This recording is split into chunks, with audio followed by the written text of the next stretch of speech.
that, hopefully you had a good weekend. We're going to jump right into what we're going to be learning today. But before we do, just want to remind you that the logical fallacies assignment is due, excuse me, not the logical fallacies, the logical argument assignment is due today. And so you'll need to make sure that you have that completed and turned in by the end of the day today. And that is usually when I have stuff due, just kind of the end of the day. So if it's due on Wednesday, then it's due on Wednesday. But I also want you to pay special attention to the fact that I have an assignment that's actually due before class on Wednesday.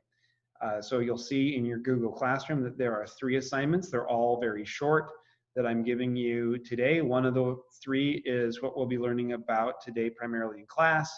One of the assignments has to do with going back and looking at some of the rhetorical devices used in the Kathy Newman-Jordan Peterson debate and talk about some of the fallacies that are also used, as we'll be learning about fallacies here very shortly. And then the third one, the one that's actually due before class on Wednesday, is a very short video introducing you to some of the most common logical fallacies. And so you'll need to take a look at that, and there's a question that goes along with that as well. So that's just a little bit of a warning that that is coming earlier on Wednesday in that case of that one assignment, 1 out of the 3. So be paying attention to that. Are there any questions about really anything before I decide to switch over to sharing the screen and talking about what we're going to be talking about today? Any questions at all? Was that more of a peace sign, Mr. Cook? Okay. So let's look at the use of language today in our class. So I'm sharing this with you. Oh, hold on here. Late, tardy. We should do attendance here because they keep yelling at me for not doing attendance well enough. That's great. You guys actually should see my RenWeb now. That's cool. I've also noticed that Anna and Celia seem to be like always together. Have you guys like, what's going on there? Are you guys permanently roommates? No, just school on Monday, Wednesdays, because we share like 3 out of our 4 classes and a small group. So. And it's a lot more fun to go hang out together than it is to be by yourself. Yep.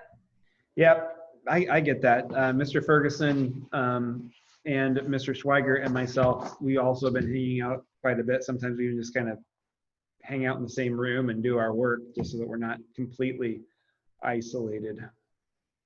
And that's coming from me, something of an introvert, so there you go. Okay, today we're going to be learning about emotive language, emotive words. And there with the word emotive, there's very clearly a different English word or another English word. What are we talking about here? Emotive words. Someone tell me. Emotion? Yeah, emotion.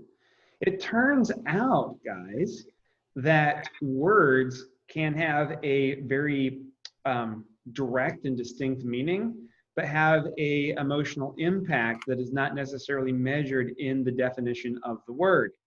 In fact, what are words called when there are other words that mean basically the same thing? If you have one word that means basically the same thing as another and another one, what do we call those?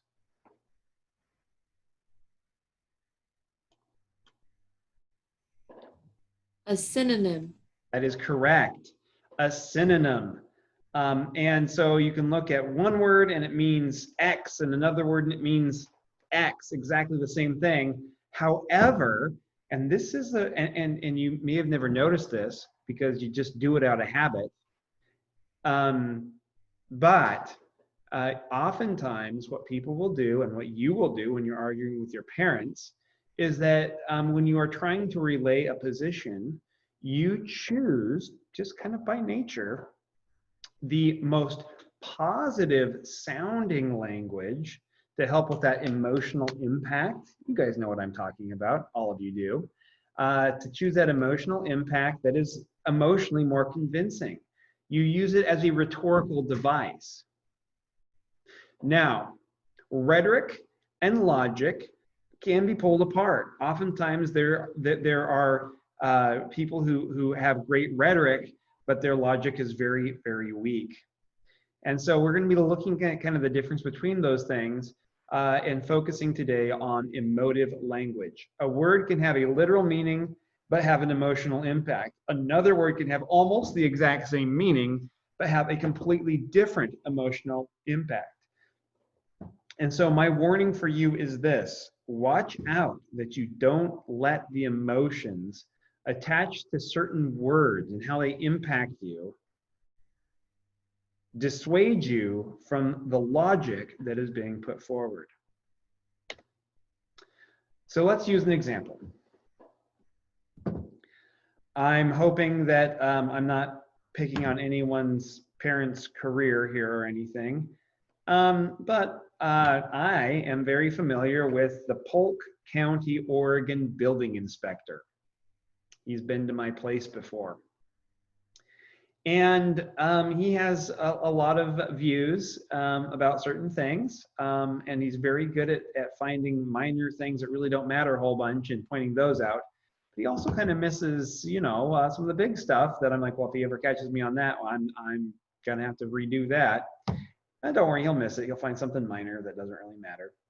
And it's kind of frustrating to deal with the building inspector. And so when I'm talking to other people about this building inspector, I'm probably not going to use the most positive language that I could possibly come up with to describe his job. I'm not going to say, well, you know what? Mark, by the way, that's his name, Mark is a servant of the people. No, I'm not going to use that. I'm probably not even going to grumble under my breath, well, he's a government official. Rather, I'm going to say he's a stinking bureaucrat that is just too busy making the lives of regular people miserable. He's a bureaucrat. And why?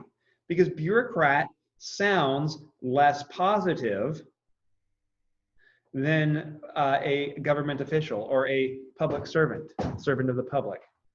And so you can see how we're talking about the exact same position. And by the way, I don't know anyone who really does, but if people love county building inspectors, they're like, wow, if the government, you know, after the presidential election completely dissolves, so one position we still need is county building inspector. That's the one we really got to keep.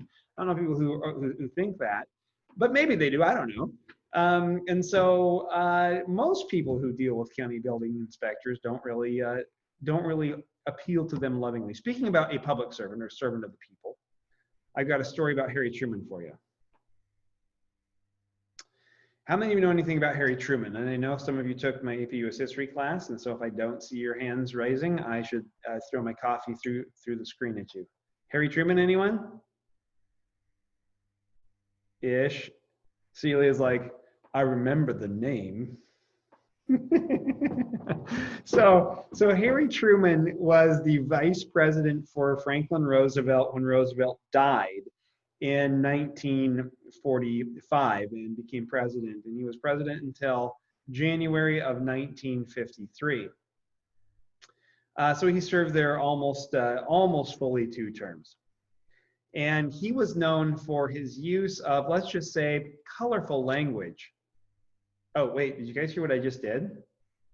I used what? Colorful language? What's another way of putting that? What's a less positive way of putting that? Foul language. What was that? Foul language. Foul language. Yes, you see, colorful language sounds better than foul language. However, they mean the same thing, right? All it means is what, Celia? Curse words. Yeah, it means he likes to use curse words, which, by the way, in Harry Truman's case was true. Now, Harry Truman had some problems in the White House. This is something I probably didn't teach you because it's really not all that relevant in AP US history. But his daughter liked to play the piano. And so when he moved into the White House, they brought in this grand piano so his daughter, Margaret, could play the piano. Well, and this is something that you may or may not realize, but the White House at the time I mean, it was built a long time previously. The last major renovation, I think, was in the 1860s. And it wasn't even that major. So you have to go clear back to the War of 1812 when the British burned it down, right? Before you have like the structurally, that's what you're dealing with. So kind of an old place. Anyway, he brings this piano into the White House and it literally falls through the floor. The whole thing crashes through the floor, which says that something's really not right with the structure. So ultimately, for most of Harry Truman's presidency, he doesn't live in the White House. It's being completely renovated. When I say completely, I mean the entire interior was gutted, floors and all, structure and everything, completely taken apart and then put back together. And so he moved across the street into like this little White House that's, you know, where he lived during that time. And this kind of actually made him happy because that meant he got to grow his own flowers. Now, I know some of you might say, can you really see President Trump out there gardening? Can anyone see that? I can't see that. That would be kind of funny. I bet you President Trump has never pulled a weed in his life. How many of you agree with that? Yes, President Trump has probably never pulled a weed in his life. In fact, President Trump probably thinks flowers grow in flower shops, maybe. I don't know. But Harry Truman, he's out there. He's planting these flowers. He's growing these flowers. And then they have like this little Ladies of Washington group. And they come over to visit Harry and Bess Truman at their like mini White House. And Harry Truman is so proud of his flowers, he has to go show his flowers off to all these women. And so he's leading them around. And keep in mind here that this is back in the day when, you know, men never would swear in front of a woman, right? This is a time when people still took their language very seriously. And so, you know, and of course men would swear in front of men, but never in front of women. That's just kind of how it was in the 40s.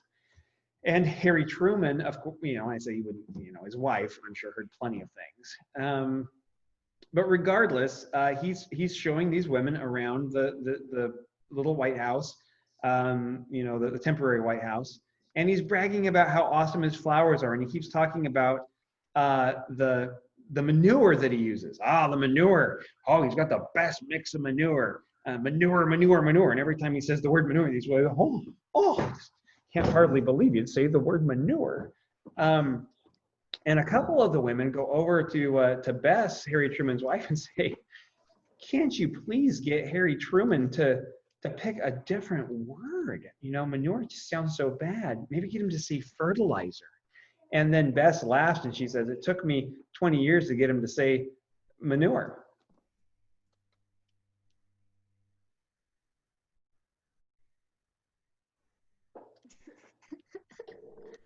So there you go. I mean, there's this colorful language. And so what am I saying here? I'm saying that it's very clear that we're referring to the exact same pile of poo, right? You can call it fertilizer. You can call it manure. You can call it a pile of crap.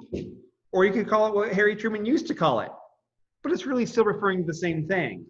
It's just those words have different emotional impacts. And sometimes those words aren't appropriate. Okay. How many of you feel like you're kind of understanding this concept? Talking about the same thing, using different words with different emotional impacts. Okay. Other examples in wartime. You know, if you're president, if there's, let's say that there's a bad situation on the battlefield, you can call it, oh, don't worry, it's just a temporary setback. But you can be sure that your enemy's not calling it that. What are they calling it? In their home country, they're going to say that you what? Retreated, right? Same action here, different language in order to describe the action. Or how about this? Old people. Guys, back in the 20s, old people didn't sound good. It still doesn't really sound good today. Or old fart, right? That doesn't sound great. And so we have to come up with a name for old people that sounds good. And so they come up with senior citizen because that sounds better. It's the same thing, right? But senior citizen has sort of positive connotations where old person doesn't. necessarily have positive connotations. Okay, let's look at another one. How about death or dealing with dead people? How many of you are like, well, when I grow up, I want to be the person that deals with, the deceased? Nope. I have noticed that none of my students, when they are aspiring to go on and do things in the future, really put this next job at the top of the list. They just don't tend to. I want to be a doctor maybe, or a dentist. I want to be a history professor. Okay, not very many have said that either.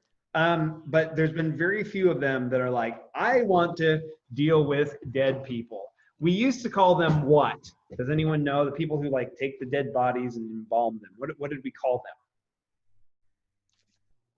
back in the good old days?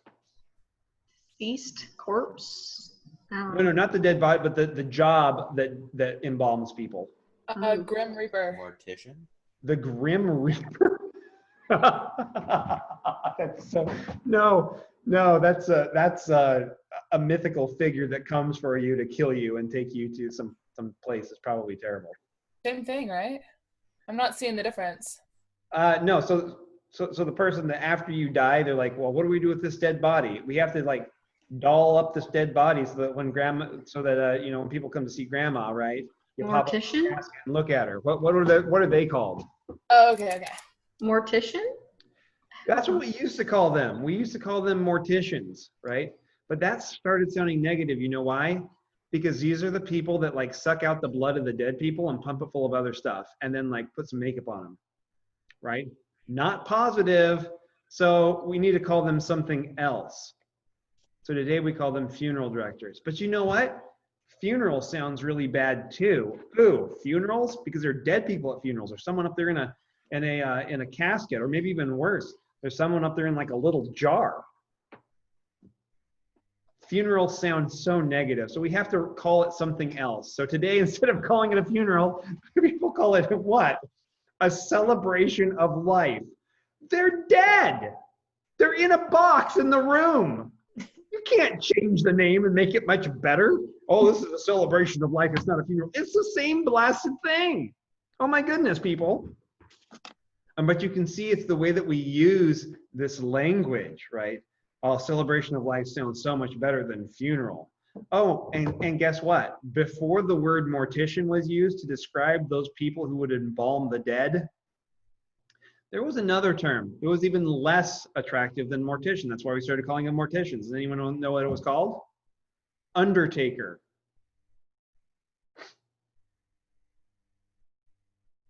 Doesn't funeral director sound a heck of a lot better than undertaker? Same job.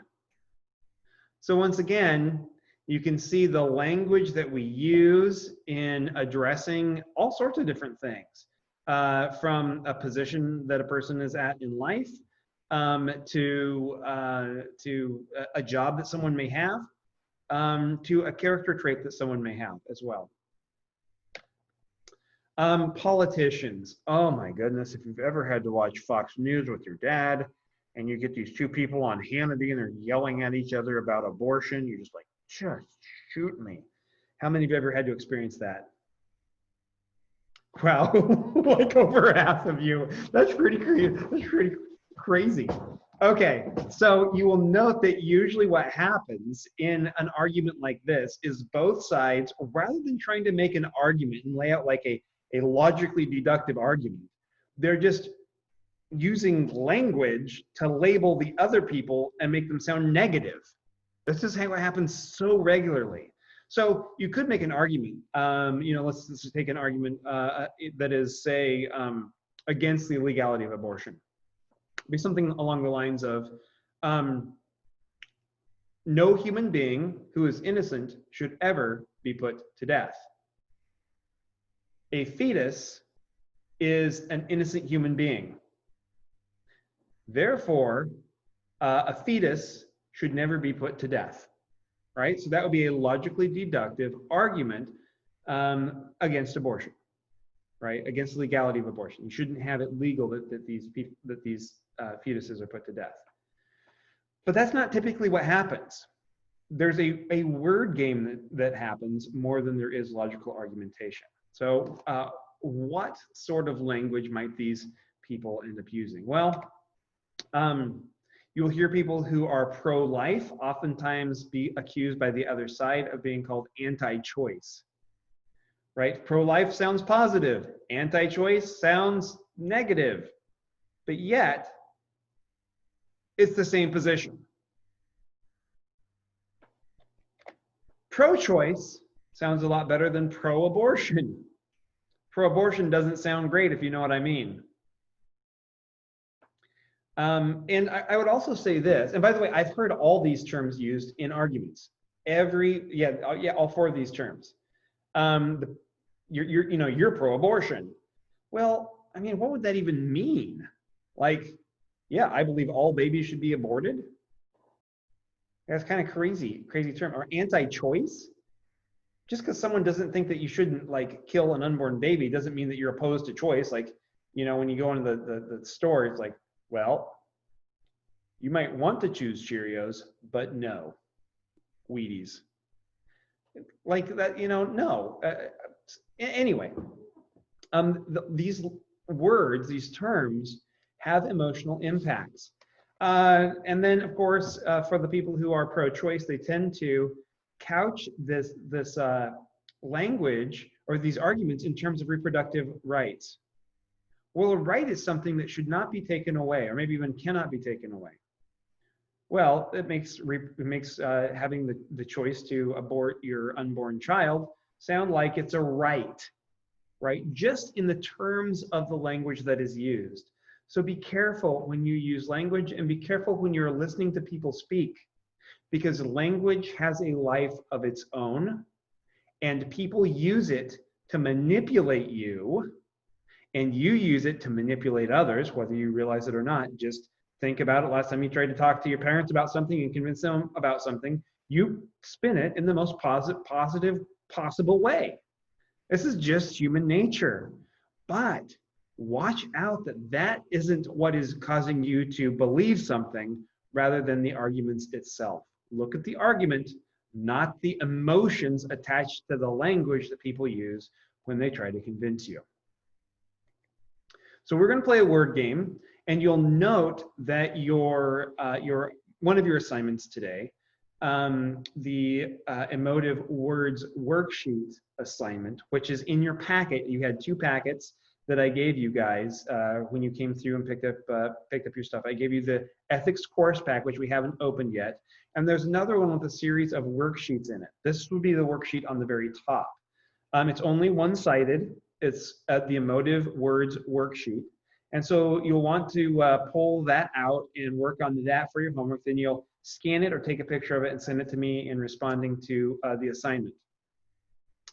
And so you can see that there are spots there in that worksheet for you to basically do exactly what we're going to be doing now.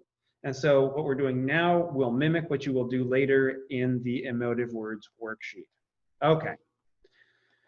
How many of you have a tendency to at times be a bit stubborn? Let me see your hands.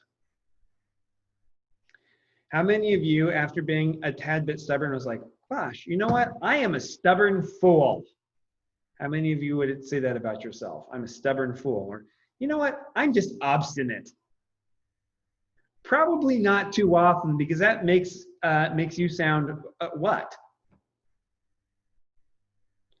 Makes you sound like a great, reasonable person, or it makes you sound kind of like a miserable person. You sound bad. So you don't use that language.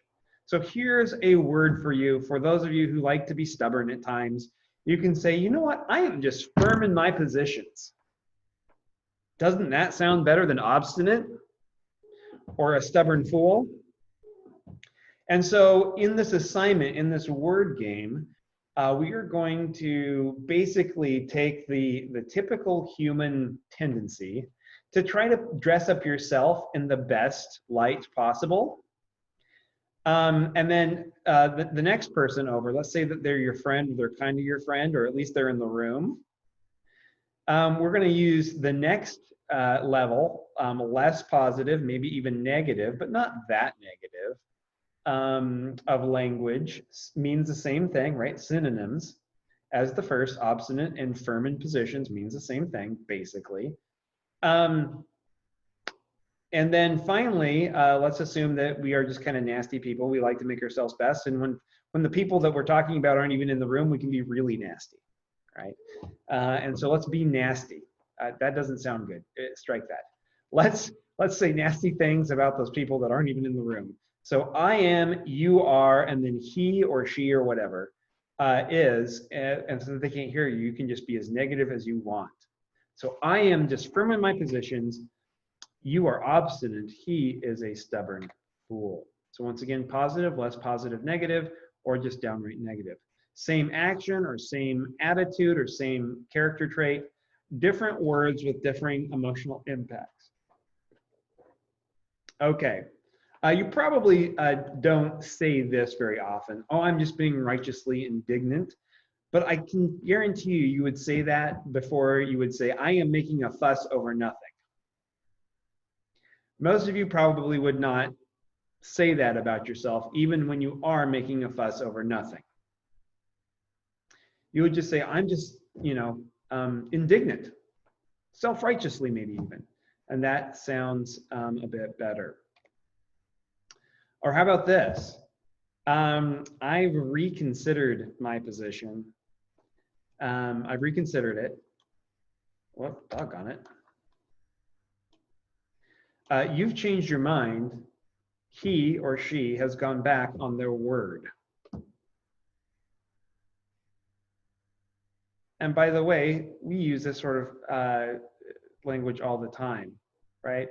I've changed my mind definitely sounds better than I've gone back on my word. Yet what is it saying here? It's saying that you have switched your position, and chances are in this situation, it refers to a situation where at one point what you had said would have been more beneficial to another party, and now you've changed your mind. Okay, let's bring in some politics here. Joe Biden reevaluated his opinion. Bernie Sanders flip-flop. AOC lied. This would actually be a lot better if this could be a couple years ago, where I could have Trump and Hillary Clinton, because let's face it, I mean, Trump and Hillary Clinton worked really, really well for this. Oh, there's a cat coming in. Yeah. Oh, I guess no one else could see that. Lindsay has a cat handed to her, everyone. So that was what I was remarking about. Okay. So well, no, my sister walks in and she goes, ugh, gross. What? Ew, why'd you hand him to me? Because he's your cat. I thought you. has what on her? He was just carrying in like this huge rat thing, and then Emma was just like, oh yeah, Lindsay, here's your cat. Yeah, don't let him on the bed or anything. He just carried in some dead thing, and yeah, he's really dirty. So here, hold him. And I'm like, okay. All Thanks. right. Yeah. Middle of Zoom. Woohoo. Yep. Good old Zoom with the colorful language and all that. Okay. We are going to practice before I give you your assignment for the day. Well, I guess I've already given it to you. It's in your Google Classroom. But what I'm going to have you guys do is come up with different possibilities here. So I'm setting the stage with the first one. And by the way, in the Emotive Words worksheet that you guys have, you come up with your own character traits. I don't give you the first one, but I'm giving the first one this time. I am financially well off. What's a more middle of the road way to say I am financially well off, or you are financially well off? What's a more middle of the road to say? Wealthy. What? Wealthy. Yeah, you are wealthy. And then he is what? Somebody else. What's the negative way to say that?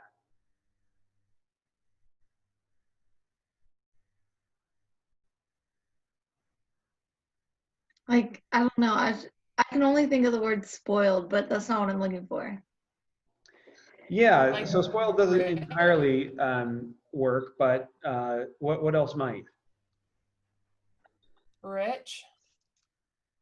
Yeah, rich sounds not quite as good as, what about filthy rich? That's good. Or what about greedy rich so-and-so? Oh, darn it.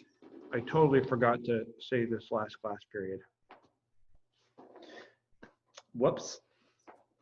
And I only say this because I have to, and that's because I've seen what students have done in the past when they've done this assignment. Multiple things here that you cannot do while doing this assignment. You cannot use any swear words. Yep, I have to say that because I've gotten swear words in this before. So no swear words. Nothing to do with race. No racial comments. Okay, race is out.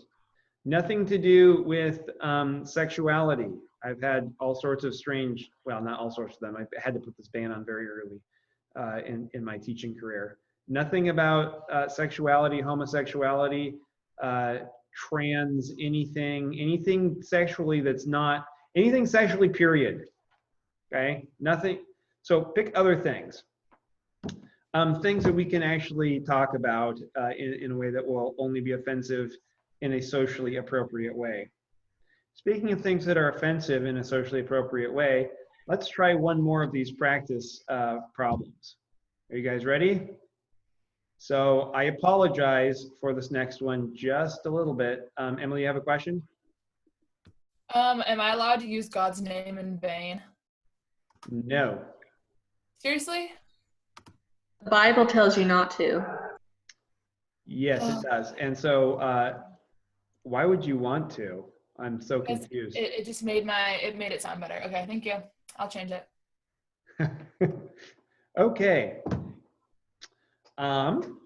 Yeah, so speaking of awful, let's try this next one.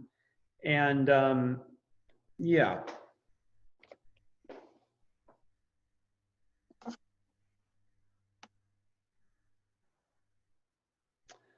So, what's a more middle of the road way of saying overweight?